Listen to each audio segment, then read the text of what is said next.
Maharashtra 39 news network. सत्य बातमी, ठाम भूमिका. उच्चदाब वीज वाहिनीचा स्पर्श, ट्रक क्लीनरचा जागीच मृत्यू, ट्रकला लागली आग. शहादा तालुक्यातील सावळदा शिवारात पपईने भरलेल्या ट्रकला उच्चदाब वीज वाहिनीचा स्पर्श झाल्याने क्लीनरचा जागीच मृत्यू झाल्याची धक्कादायक घटना घडली. या घटनेमुळे परिसरात भीतीचे वातावरण निर्माण झाले आहे. मिळालेल्या माहितीनुसार सावळदा शिवारातील शेतकरी दरबार गिरासे यांच्या शेतात पपई भरलेला ट्रक उभा होता.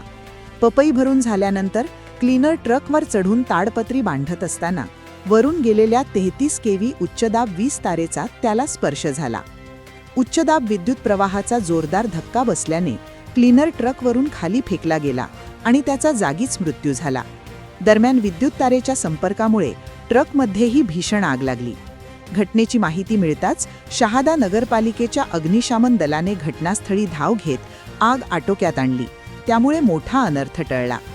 मृत क्लीनर हा मध्य प्रदेशातील भिलावा गावाचा रहिवासी असल्याची प्राथमिक माहिती मिळाली आहे.